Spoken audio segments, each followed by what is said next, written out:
Bonjour à tous. Alors aujourd'hui, on aborde la notion d'intérêt composé. Devrais-je dire la magie des intérêts composés.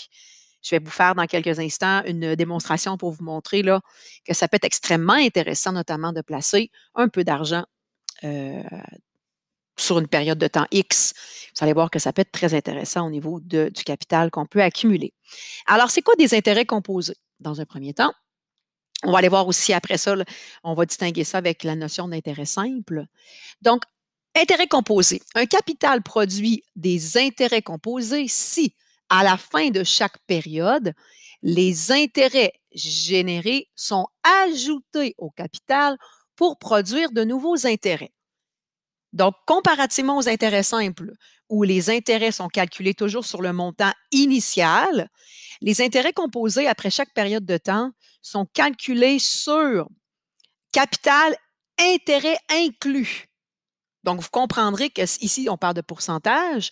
Plus le montant va être augmenté, plus le pourcentage d'intérêt va être grand, plus ça va monter de manière exponentielle.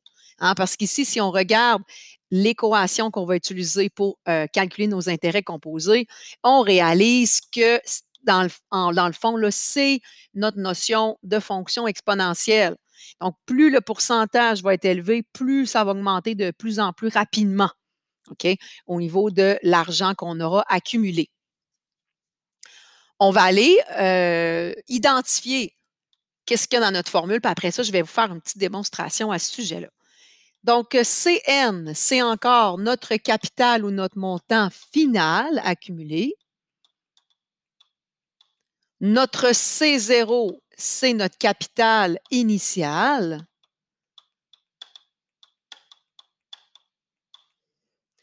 Notre I, c'est notre pourcentage d'intérêt. Et notre N, c'est la durée de notamment notre placement. Et on se rappelle encore une fois que I, le taux d'intérêt, et N, la durée, doivent être dans la même unité de temps.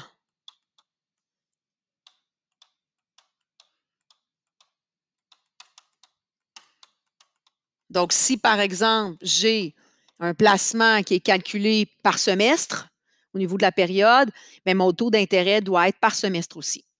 Okay? Donc, on doit être dans la même unité de temps.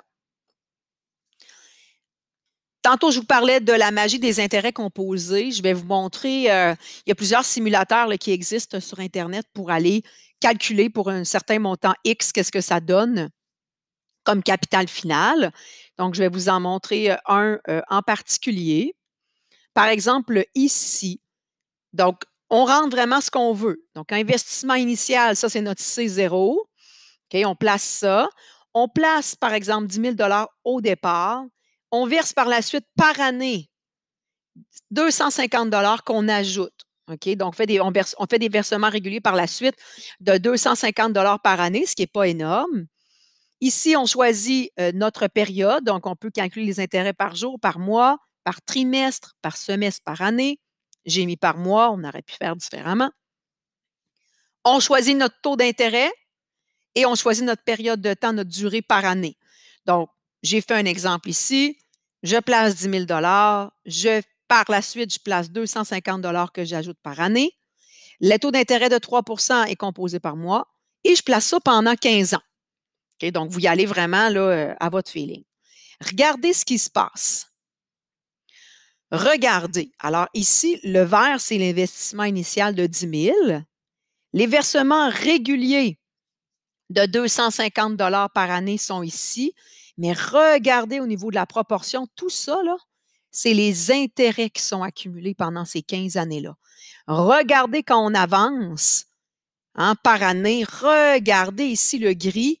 Donc, les intérêts, le pourcentage qui vient à être calculé sur le montant précédent, intérêt et capital inclus, fait qu'au fur et à mesure qu'on avance dans le temps, les intérêts, le montant d'intérêt qu'on accumule est de plus en plus grand. OK? Donc, on le voit là. Première année, Donc, on place, bon, 10 000 le capital initial, 250 par année.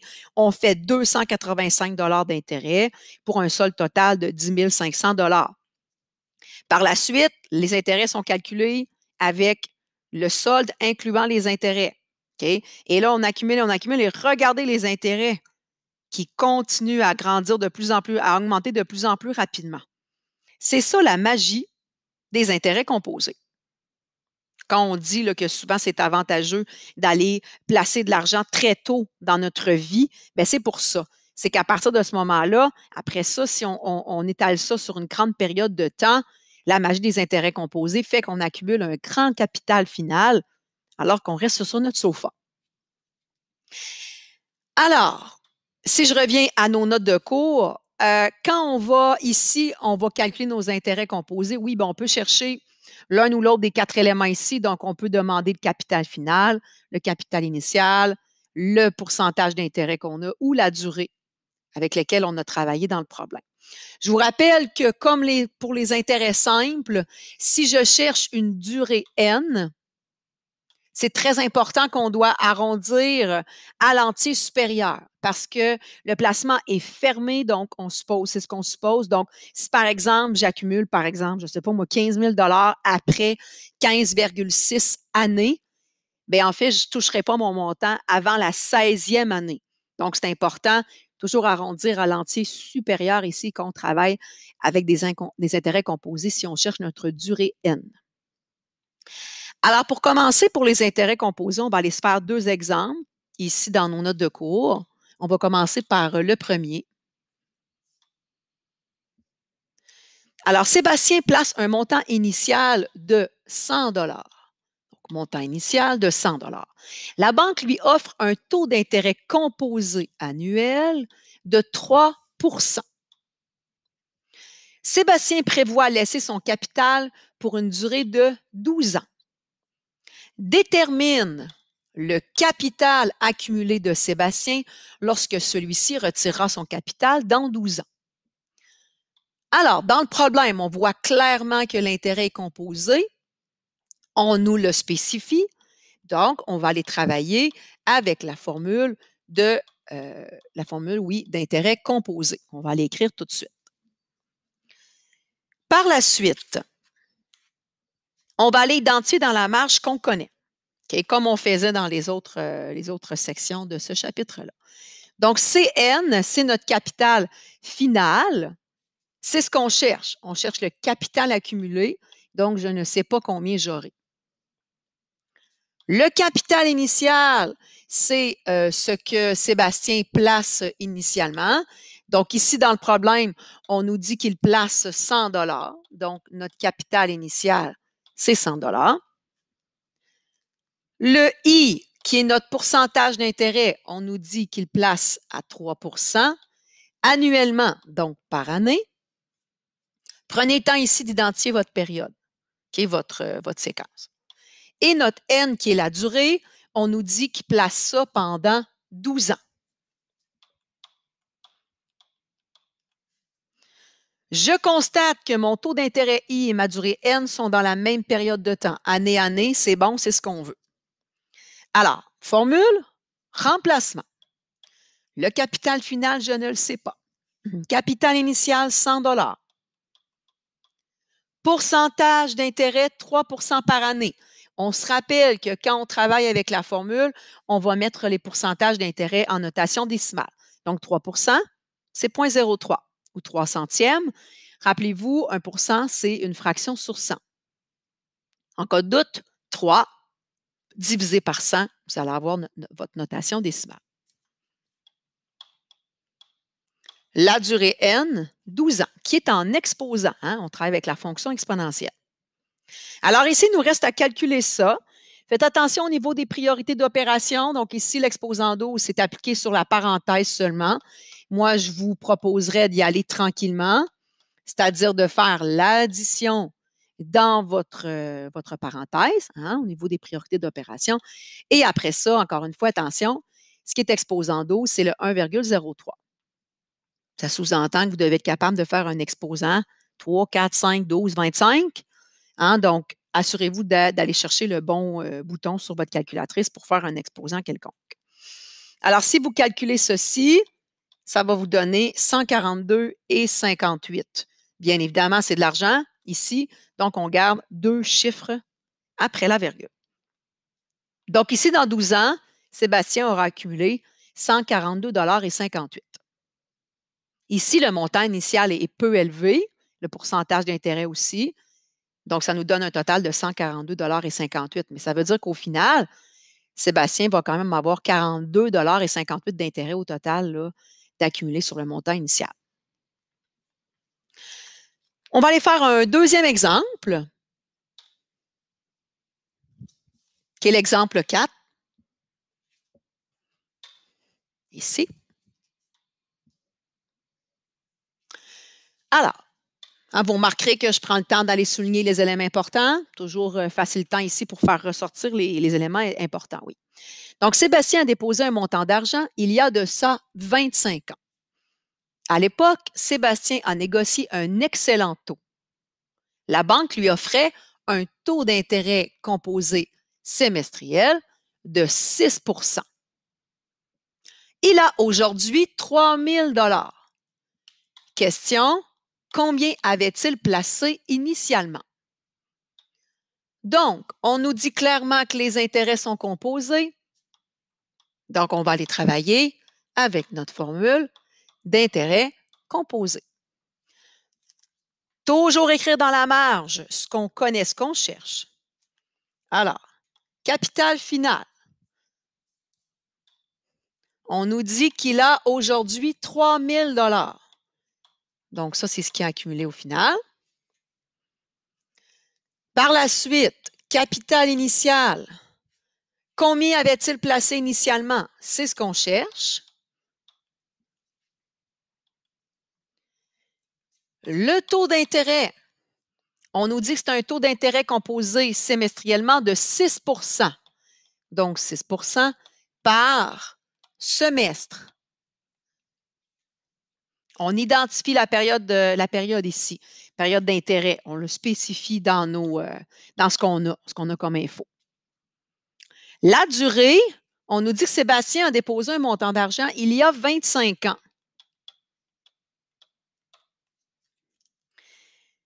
Là, ce qu'on constate ici, il faut faire attention de ne pas aller tout de suite dans notre formule à les remplacer, parce qu'on se rappelle qu'au niveau du taux d'intérêt et de la durée, ça doit être dans la même unité de temps. Ici, ce que je constate, c'est que mon taux d'intérêt, oui, est par semestre, mais ma période est en année. Ça ne fonctionne pas. On doit absolument y aller dans la même période d'intérêt. Donc, dans la même période au niveau du taux d'intérêt et de la durée. Ici, à moins d'une exception, ce qu'on fait, c'est qu'on touche à la durée pour aller aller mettre la durée dans la même unité de temps que le taux d'intérêt. Donc, à moins d'une exception, c'est ce qu'on fait. On change la période de temps au niveau de la durée N. Alors, ici, 25 ans, c'est combien de semestres? Alors, on se rappelle qu'un semestre, on en a 2 par année. Donc, si j'ai 2 semestres par année et j'ai 25 ans, bien, je vais me retrouver à avoir 50 semestres au total. Donc, ici, on voit l'importance d'aller distinguer semestre, trimestre et tout ça. Les mots de vocabulaire là, au niveau du chapitre des mathématiques financières, il faut être capable de maîtriser tout ça. Donc, je vous le rappelle, à moins d'une exception, on vient changer la durée, pas le taux d'intérêt, OK, pour l'ajuster si jamais on n'a pas la même unité de temps. Donc, 2 semestres par année, 25 fois 2, 50 semestres. Et là, bien, on peut y aller. Donc, CN, c'est notre montant final, 3 000. Capital initial, je ne le sais pas. Pourcentage I d'intérêt, 6 % par semestre. Si je mets ça en notation décimale, c'est 0,06. Donc, 0,06. La durée, 50 semestres. Donc, ici, je dois aller isoler mon capital initial. Donc, on travaille avec l'algèbre. Avant de faire de l'algèbre, de tenter d'isoler notre C0, toujours calculer ce qu'on est capable de calculer à gauche ou à droite de l'égalité. Ici, bon, à gauche de l'égalité, j'ai un 3 000, c'est tout. Pas grand-chose à faire ici. Par contre, ce que je constate À droite, c'est que le 1 plus 0,06 exposant 50, ça se calcule. Donc, on va aller le calculer. Vous pouvez y aller tranquillement, c'est-à-dire que 1 plus 0,06, on va aller écrire le résultat. Et là, je vais aller calculer mon exponentiation. Donc, je vais aller calculer 1,06 exposant 50. Si vous calculez ça, vous allez arriver à 18,42. Et là, pour aller isoler notre capital initial ici, comme j'ai un 18,42 qui est multiplié avec lui, je vais aller m'en débarrasser en faisant l'opération inverse toujours, qui est une division ici.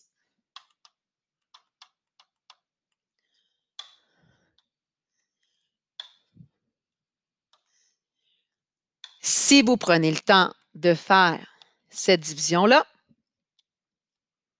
vous allez obtenir un montant de 162,87. N'oubliez pas vos unités.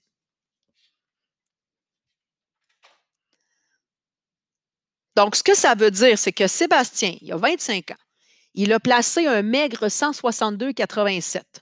25 ans plus tard, il a 3 000 $. Donc, quand même, encore une fois, la magie des intérêts composés. Donc, voilà pour ce qui est des deux premiers exemples pour les intérêts composés.